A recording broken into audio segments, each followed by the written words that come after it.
반갑습니다.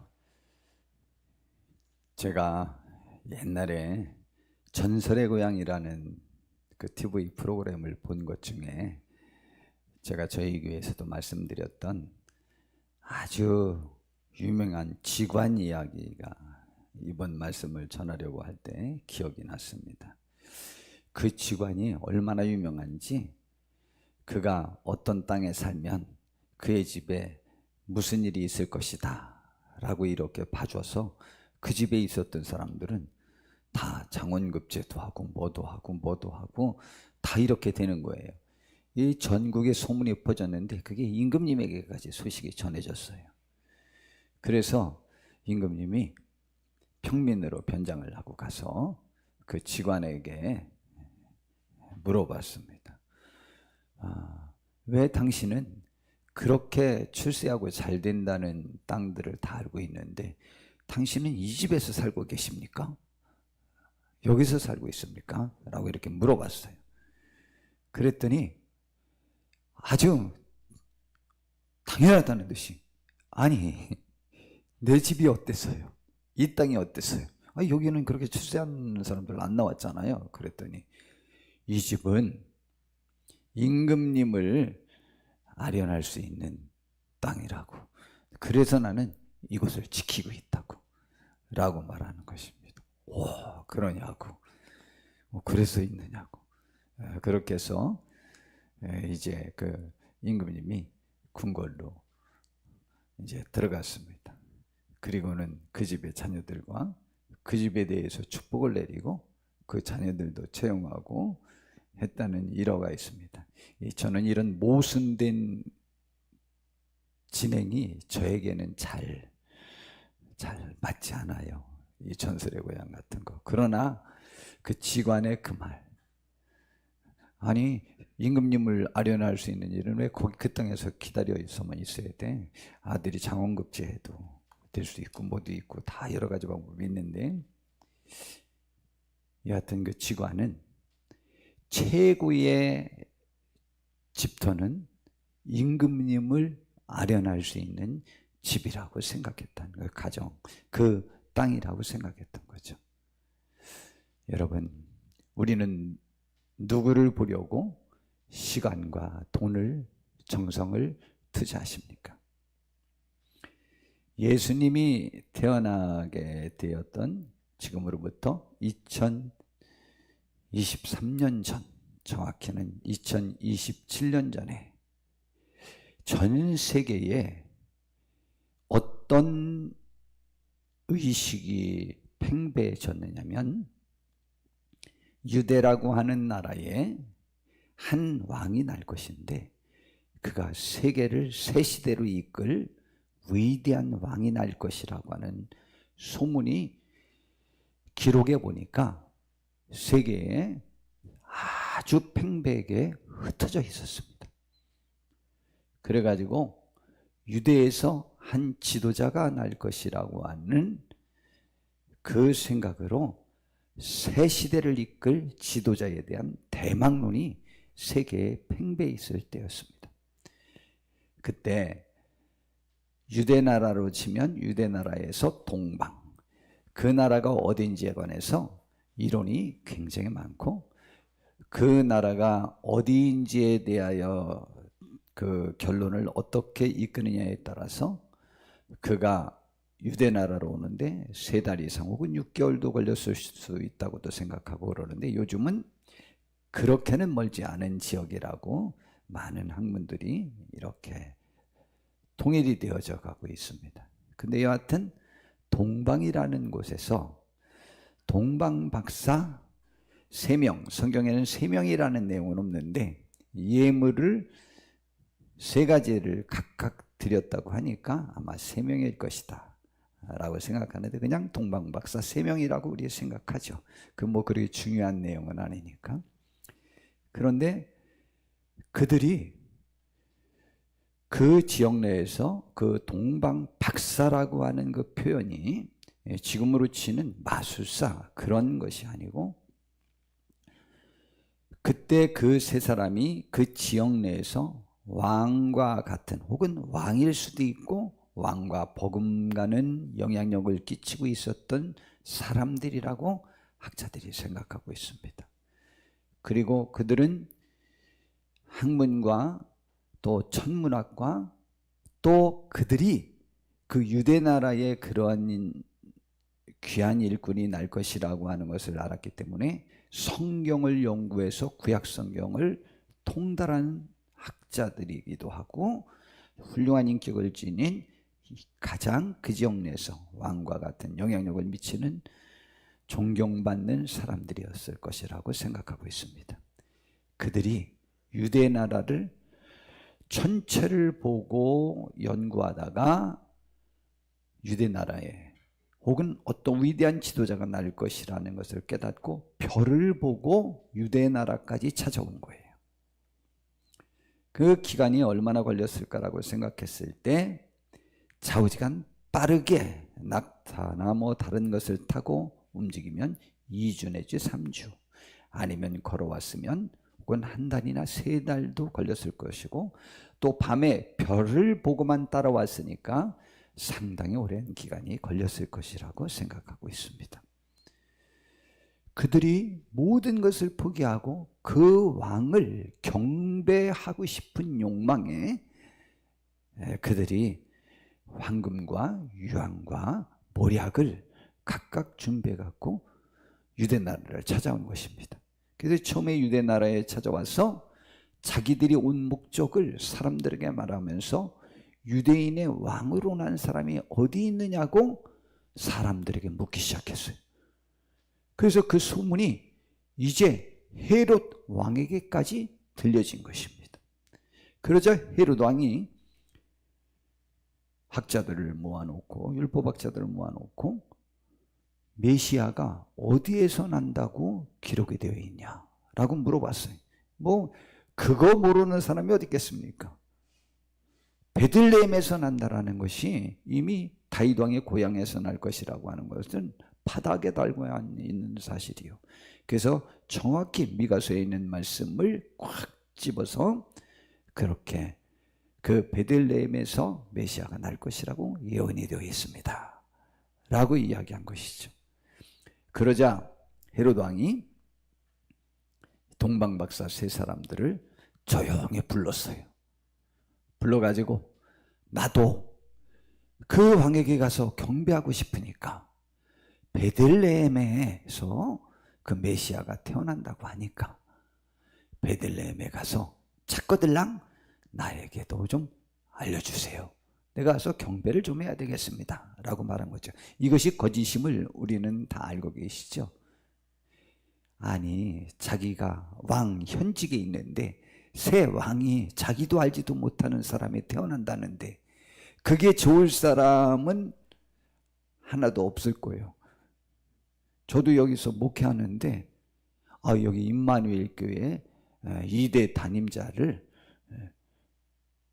어디 있다고 지금 누가 말하면 저도 은근히 신경 쓰일 거요. 아마 저도 그럴 것 같고, 왕이 자기가 지금 왕에 있는데 자기도 알지 못하는데 유대 나라를 이끌 유대 나라를 이끌고 세계를 이끌 새로운 지도자 왕이 태어날 거라는데, 태어났다는데 이게 긴장이 안 되겠습니까? 그래서 사실은 소식이 오면 가서 죽이려고 그렇게 했던 거예요. 드디어 베들레헴 마국간에 계신 예수님을 발견했습니다.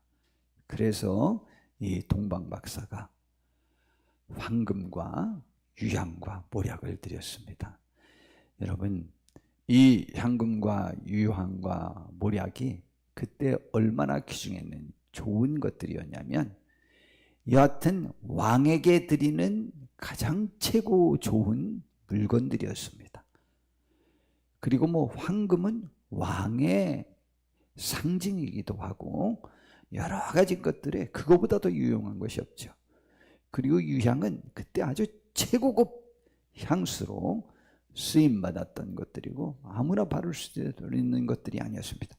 모략은 또 그 죽었을 때 주로 사용하는 그러한 약인데, 이 세 가지를 바쳤을 때 여러 학자들, 특별히 칼빈 같은 경우에는 황금은 예수님의 왕적 역할을 상징해서 그것을 드렸다. 뭐 그들이 뭘 생각하고 했는지는 모르겠지만 여하튼 그랬을 것이다. 그리고 그 향유, 그 기름은 제사장 직분에 사용하는 것이 기름이니까 그 향유를 예수님의 제사장의 직분, 하나님께 경배하고 제사 드리는 그 직분에 걸맞게 그것을 드렸던 것이다. 그리고 몰약은 예수님이 십자가의 죽음을 미리 생각해서 그것을 갖다 주었을 가능성은 있다라고 보는 거죠. 굉장히 상징성 있는 선물 아닙니까? 참 그들이 무슨 생각으로 그것을 갖다 드렸는지는 모르지만은 그렇습니다. 그리고 최대한의 예의를 갖춰서 그가 그 아기 예수, 마구간에서 난 그 아기 예수님에게 경배를 하고 이제 헤롯 왕에게 떠나려고 하는데, 그때 꿈에 하나님의 천사가 나타나서 헤롯에게로 돌아가지 말라라고 지시했습니다. 그래서 헤롯에게 안 가고, 그 동방 박사들은 헤롯 왕이 중요한 게 아니죠. 그에게 있어서는 이 예수님이 더 중요하고 하나님의 지시가 더 중요한 거죠. 그래서 전혀 거기에 개의치 않고 그냥 자기 나라로 돌아가 버렸습니다. 헤롯 왕이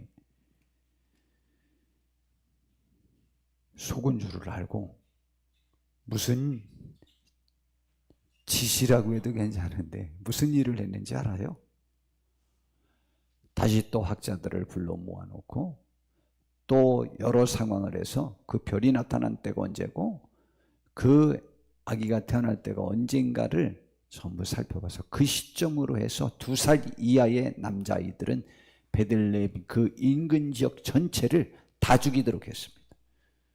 아마 몇만 명이 죽었을 거예요.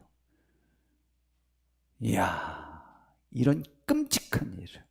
근데 헤롯 왕은 본래부터 정치적인 의도로 그가 여러 가지 일을 많이 했는데 자기 아내와 자기 아들도 죽인 사람이에요. 조금이라도 의심이 생기면.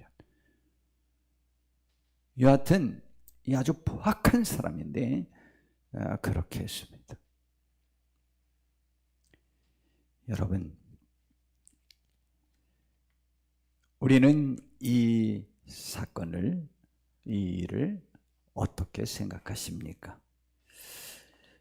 바클레이라고 하는 목사님이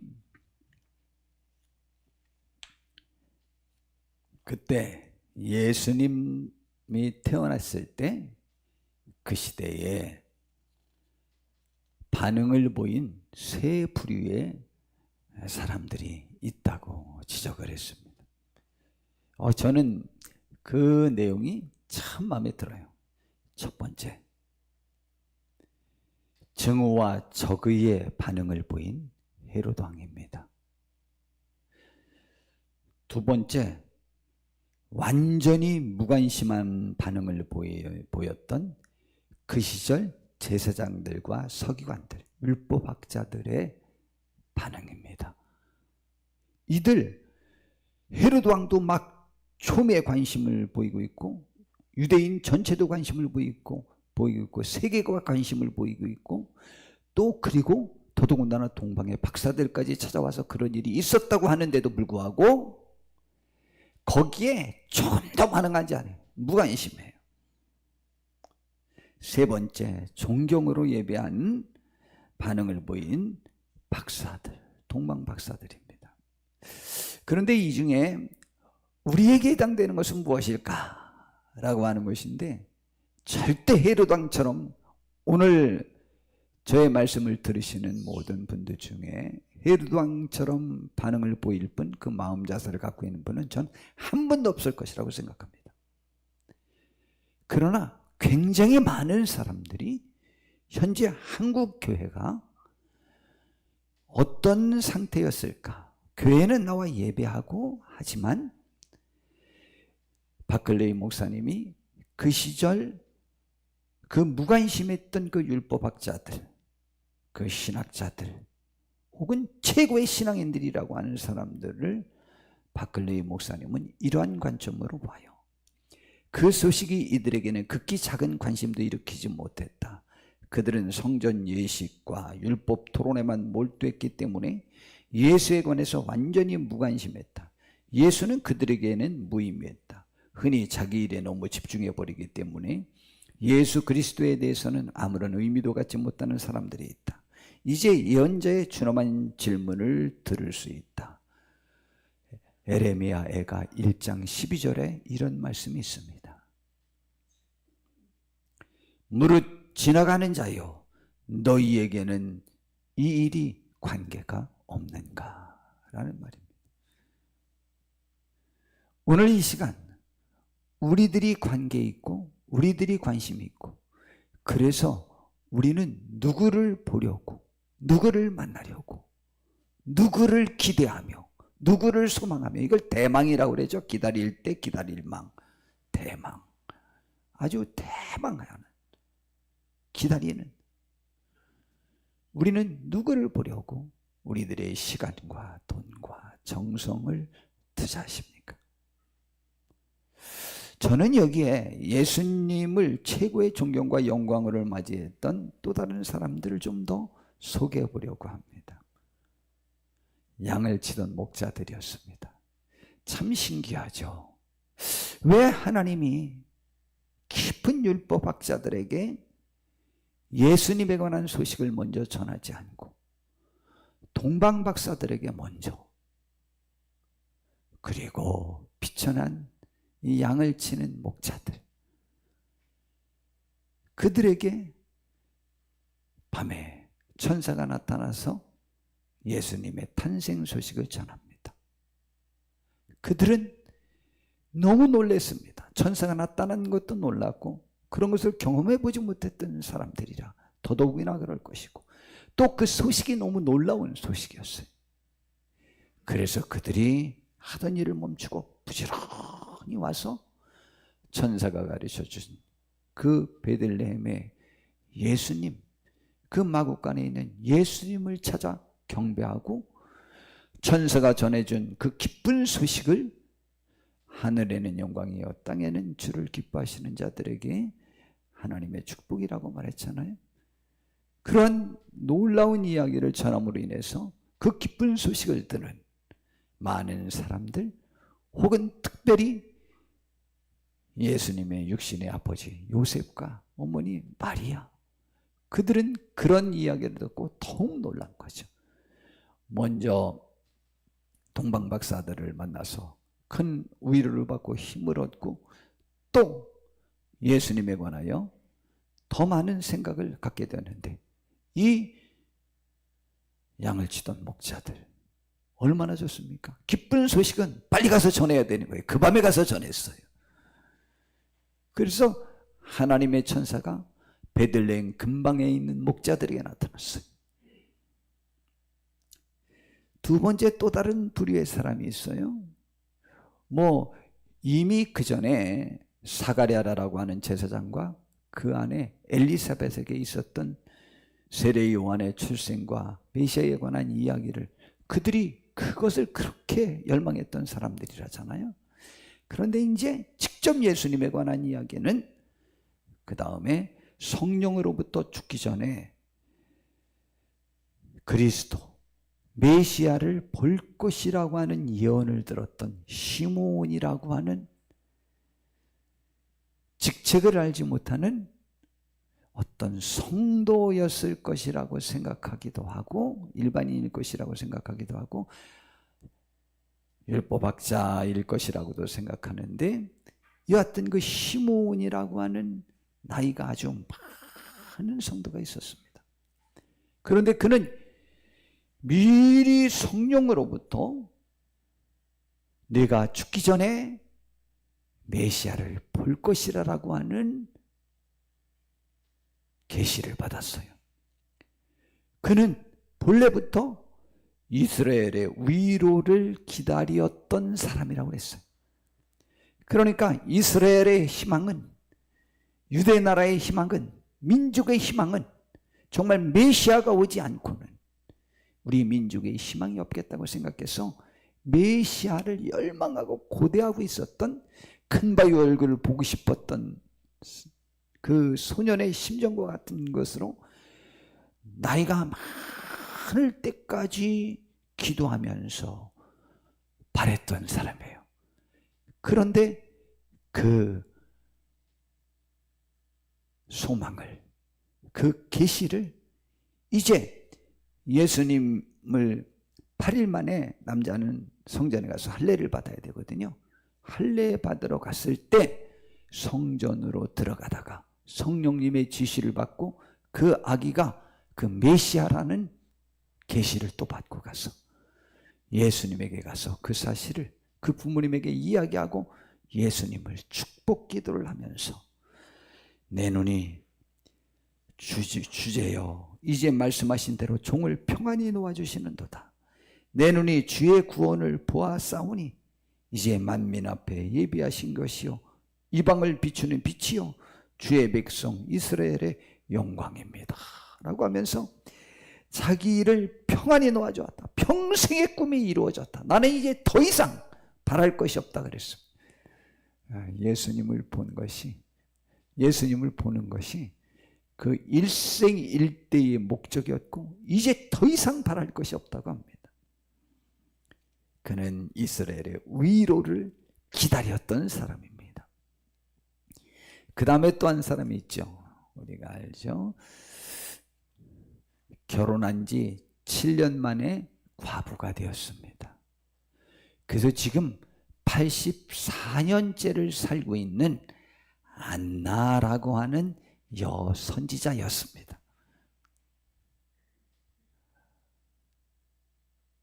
이 할머니가 지금 나이가 몇 살이었을까? 학자들이 이렇게 계산합니다. 그때 좋은 풍습이 있어서 그때 유대나라는 보통 14살 정도에 혹은 16살 정도에 이렇게 결혼하니까 14살이라고 계산하고 그 다음에 7년 결혼해서 살았다고 하니까 7년이면 그 24년 그런데다가 84년 그렇게 되니까 그가 지금은 100살을 훨씬 넘은 그러한 할머니였습니다. 그런데 그도 역시 성전을 떠나지 아니하고 과부된 이후로부터 주야로 금식하며 기도함으로 섬기더니 마침 이때에 나와서 하나님께 감사하고 예루살렘의 속량을 바라는 모든 사람에게 그에 대하여 말하니라. 이야, 그때 예수님을 성전에서 만나가지고 아기 예수죠. 할례 받으러 나왔던 아기 예수. 그에 대해서 그를 아는 모든 사람들에게 이야기하는 거죠. 이분이 우리가 기다리던 메시아다. 인류를 속량할 그분이다. 그러면 그가 다른 사람 우리가 기다리던 이라고 말했을 때 본인은 제일 기다렸겠죠. 여러분 참 아름다운 일들이죠. 너무 아름다운 일들이 지금 이렇게 성경에 나와 있습니다. 우리 중에 이렇게 아름다운 기대감이, 소망이, 소원이 주님께 있는 축복들이 있기를 정말 바라고 그 소원이 이루어지는 은총이 있기를 바랍니다. 왜 보고 싶어 하시겠습니까? 동방박사들이 자기들의 모든 것을 투자한 것보다 그 한 번 보고 얻는 유익이 더 크다고 생각했기 때문에 투자한 것이고, 이 시므온이나 이 안나가 이제 죽어도 여한이 없다고 말하는데 우리가 기다리던 모든 것이라는데 84년 동안이나 그 목적을 가지고 살았다는데 그 가치가 있기 때문에 그렇게 했던 것입니다.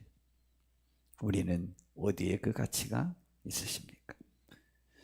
천국을 얻고자 하는 우리의 노력이 어떠해야 되는지를 주님이 세 가지 여화로 마태복음 13장에는 다 천국 이야기로 가득 찼는데 그 중에 천국은 마치 밭에 숨긴 보화와 같다라고 말했습니다.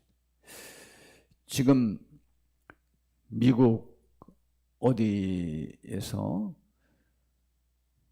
그 땅에서 동전이 많이 나와서 그걸 꺼내놨는데 그것이 서부 개척 시대에 그때 시대의 주화들이랍니다. 거의 대부분이 금화랍니다. 그 돈이 엄청나대요. 근데 그것이 얼마 전에 기사에 났는데 지금 한 달 안 됐는데 제가 그걸 정확히 갖고 올 걸. 그런데 그때 왜 그렇게 미국에 감춰진 돈들이 많았느냐. 소부 개척 시대에 하도 전쟁이 많고 그러니까 가장들이 그것을 많이 감춰둠으로 인해서 미국의 돈 유통이 그러한 것들 때문에 너무 많이 손실을 가져왔다는 거예요. 실제로. 그래서 찾은 거죠. 예수님이 그런 예화를 하는 거죠. 이스라엘 나라가 우리나라처럼 전쟁이 참 많았던 나라예요. 전쟁이 많았다기보다는 침공을 많이 받았어요. 침공을. 이스라엘 나라도 복된 나라요. 우리나라도 복된 나라요. 가나안 정복 외에는 이스라엘 백성들이 전쟁을 스스로 하지 않았어요. 우리 민족은요, 역사적으로 한 번도 자의적으로 침공을 하지 못했어요.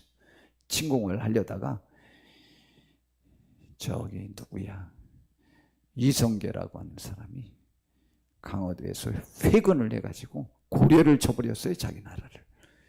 그래서 우리나라는 한 번도 다른 나라를 그렇게 막 정복을 못 해봤어요.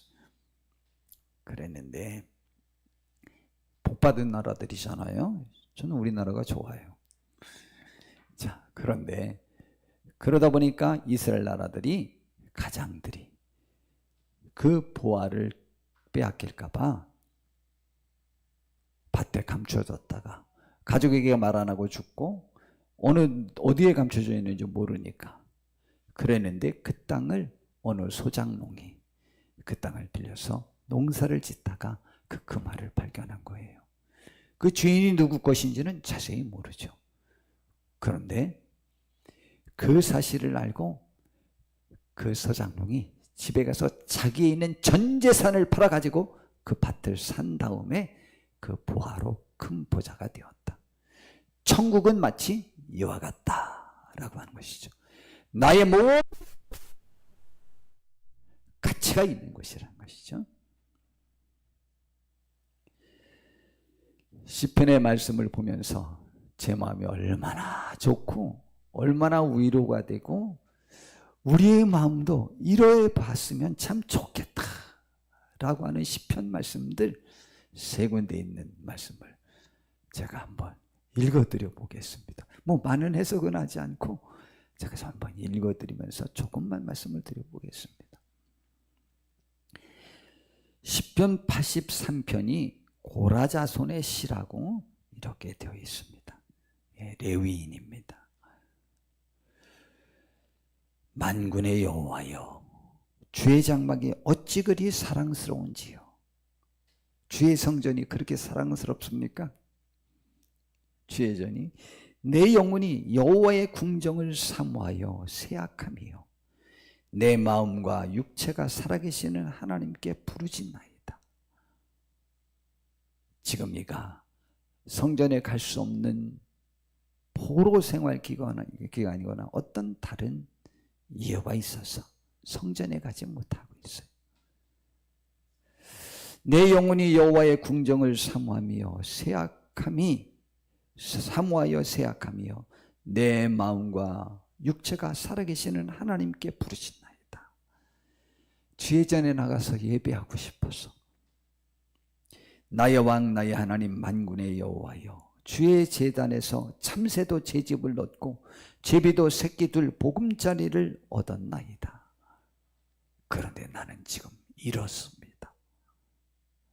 그런 귀한 예배하는 책임자의 직분을 갖고 있었는데 지금은 이렇습니다라는 거예요. 우리는 잃지 않아요. 버리지. 주의 집에 사는 자들은 복이 있나니 그들이 항상 주를 찬송하리이다. 주의 전에 있음이 복이라고 생각하십니까? 지금 대한민국의 성도들에게서 그 의식이 거의 희박해지어지고 있습니다. 이건 사실입니다.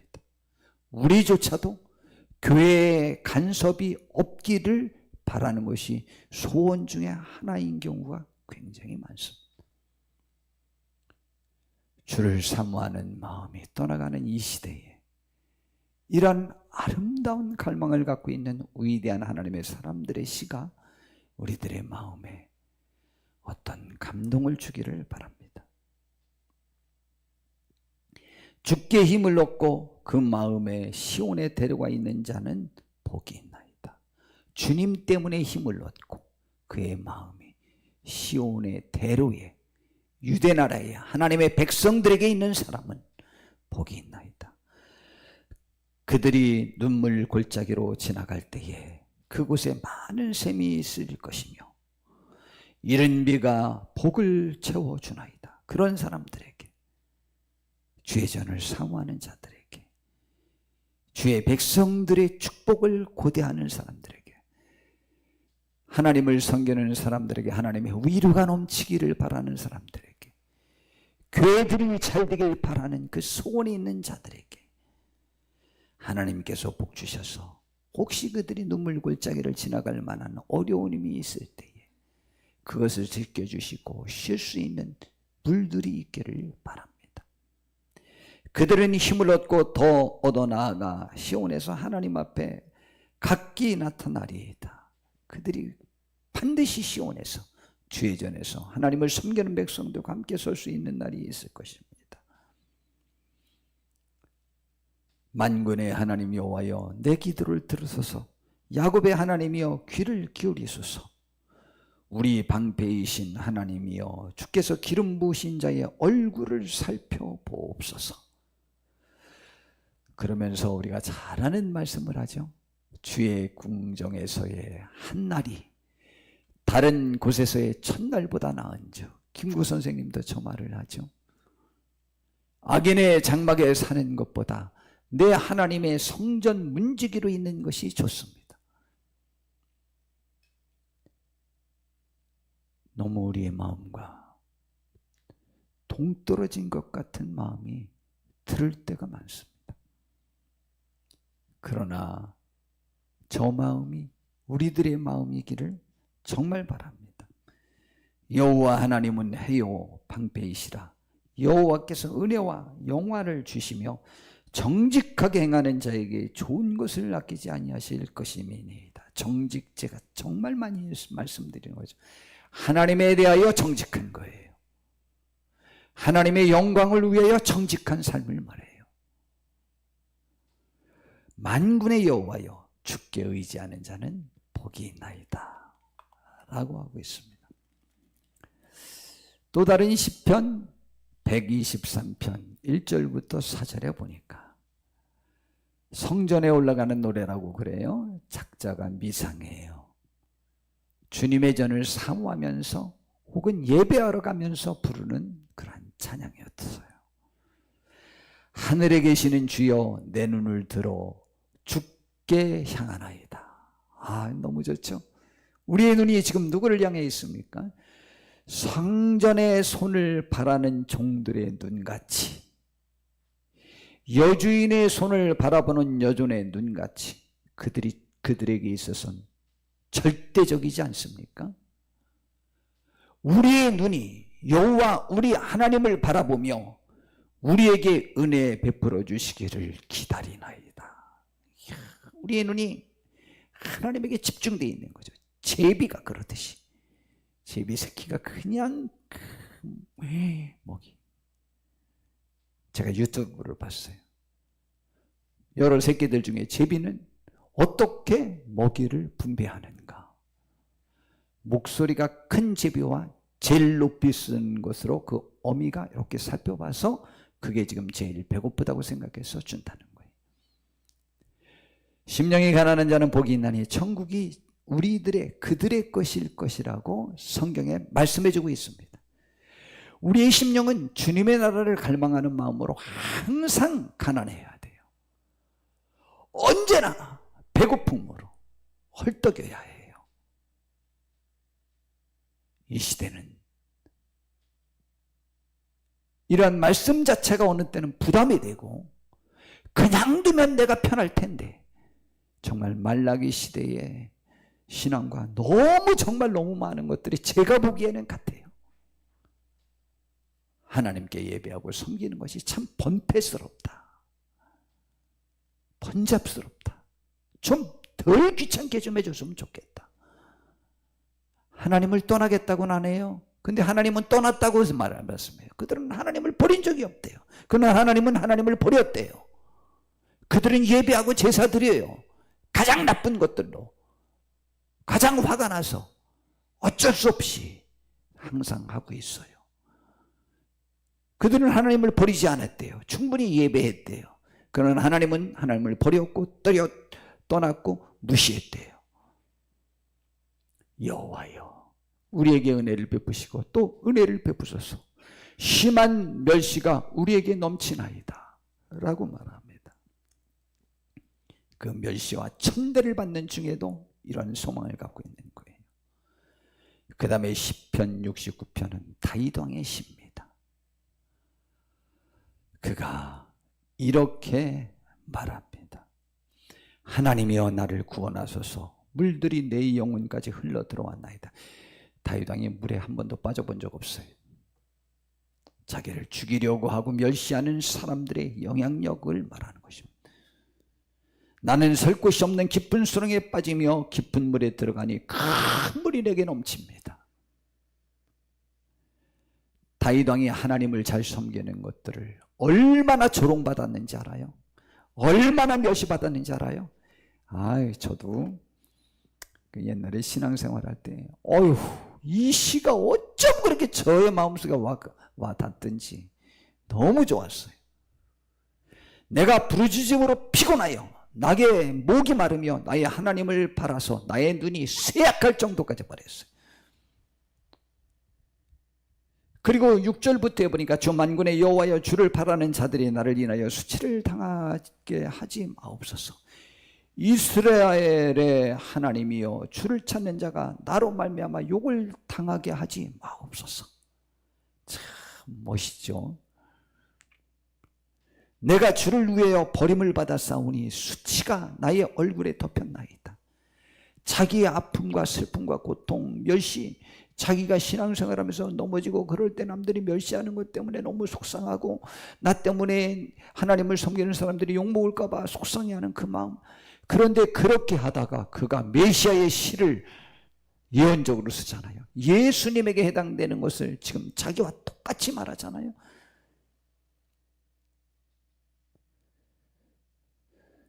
실제로 내가 주를 위하여 비방을 받아 싸우니 수치가 나의 얼굴에 덮였나이다. 내가 나의 형제에게는 객이 되고 나의 어머니의 자녀에게는 낯선 사람이 되었나이다.